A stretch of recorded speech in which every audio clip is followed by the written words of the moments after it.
Hey guys, Brian delivers you the goods here. As you can see, I've moved back to my room.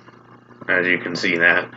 It's been about 2 months since I've been away from my room because I've just had to distance myself from here till I cleaned it up a little more. And it's still in the works, but it's soon to be cleaned up for sure.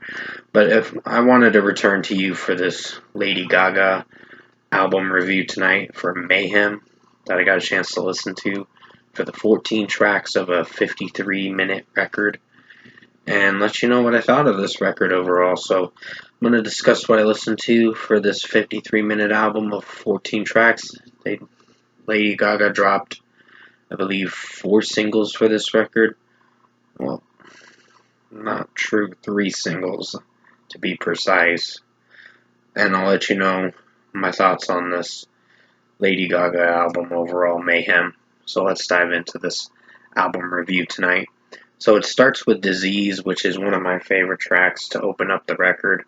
Came out in late October as the second single, but it was a strong single for sure, and I really enjoyed this one. It sounded like classic Lady Gaga, the old stuff that I know from her, from the Bad Romance and Poker Face kind of style that she did, like Telephone as well. But overall, it's got a good, catchy beat, and Lady Gaga's voice sounds amazing in this track.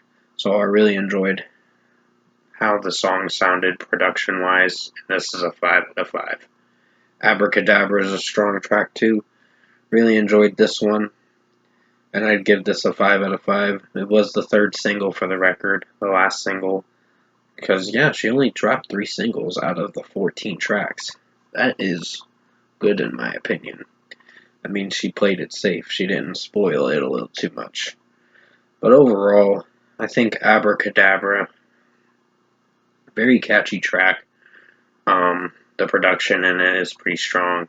Just execution-wise, Lady Gaga made it work with her vocals. And the weird monotone vocals were pretty quirky, but still worked.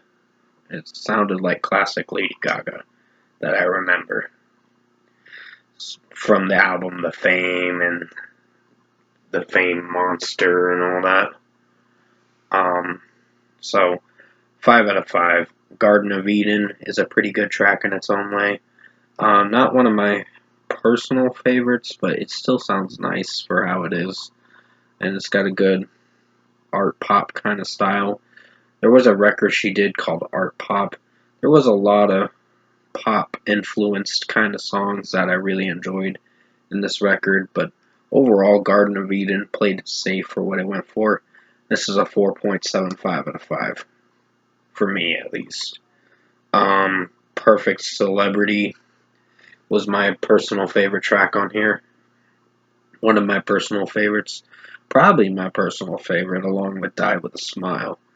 But it's still pretty strong. The mixing's very strong. Lady Gaga's vocals work in this track, and really dig this one. 5 out of 5. Vanish Into You is a really nice track. Really dug the style for this one, and I'd give this a 5 out of 5, I meant to say. It's a pretty good song for how it sounds. Not weird vocals, it's just the way she's singing it sounds very strong, Lady Gaga, and it works for what it's going for. Great song, 5 out of 5. Killa featuring Jessa Felstein. Good song, probably the weakest song in the record. Not one of the worst, but not one of the best. But it's good in its own way. It has some good moments with the production, and it switches it up. That's what I like about the track, but track is a little too try-hard in its own way, and I'd give it a 4.5 out of 5 for this one. Not one of my favorites, but it is a good song in its own way. Zombie Boy is a pretty good song. Does have a weird kind of style to it, but it works for how Lady Gaga is singing it. Sounds like classic Lady Gaga that I personally like, and it was enjoyable for what she went for with this one. 4.75 out of 5. Love Drug was a pretty good track in its own way. I'd give this one a 4.75 out of 5. It's very strong. I think the mixing is really strong for what I went for. And execution-wise, I think Lady Gaga made it work with her vocals in this track, so 4.75 out of 5. How Bad Do You Want Me is a pretty good song in its own way. Does have some interesting melody switch-ups. Well, not switch-ups, but interesting melody, but the production and mixing did very well with how this song was performed. So, and how Lady Gaga sung it was pretty strong. So 4.75 out of 5. Don't Call Tonight is a pretty interesting pop track that I personally like. It's got a catchy beat. It's definitely something enjoyable and something to dance along to. So definitely a catchy track, 4.75 out of 5. Shadow of a Man is a pretty good song in its own way. I think this is a song she personally wrote some deep lyrics about, but it is pretty strong of a track with the mixing and production. And just the lyric wise, it's pretty strong for what it goes for. So 4.75 out of 5 for this one. The Beast is a pretty good song too. It does have some moments where I don't know if I feel for it, but execution-wise, this track pulled it off for what it was going for. I really dug this song for how it sounded. So this is a 4.75 out of 5 for this one. Then we get to Blade of Grass, which is a really good track. I really enjoyed the piano work in this song and Lady Gaga's vocals and the switching melody at the end of it. Sounds really strong. It switches it up, and that's what I appreciate about the song, that it's not afraid to try something different and go out of its way to try something new, to try to change the melody, but in a good way. And that's what she did with this song. She made her vocals work for this track, and she made the song work. So 5 out of 5 for this one. And finally, we get to the closing track, which was the lead single, the first single, Die With a Smile, featuring Bruno Mars. Strong track. Really liked this song. When I first heard it, when I reviewed all 3 tracks back in early February, I really enjoyed those songs. And overall, I enjoyed this record a lot. So, Die With a Smile featuring Bruno Mars was a strong track, and I really like Bruno Mars' singing in it, and overall, Lady Gaga sounded good in this track too, so really dug the harmonizing in the song, and the piano work and guitar work was pretty strong. I love the melody, it sounds really interesting, and I could really get on board with the closing track of the album. Great closing track for sure to end this record. Started good, ended good. So overall, production, mixing, and execution-wise, I think Lady Gaga's new record was actually a pretty good record, to be honest. I was really surprised. I did not think I'd like a Lady Gaga album like this.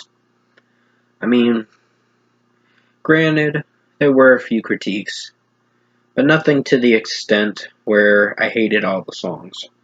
Most of them were good, and pretty strong. That is a good thing, because that's what you want for a record. You want to actually dig the tracks. You want to feel for the songs and basically connect with them in a way to make it seem like it's going to be something you could get on board with.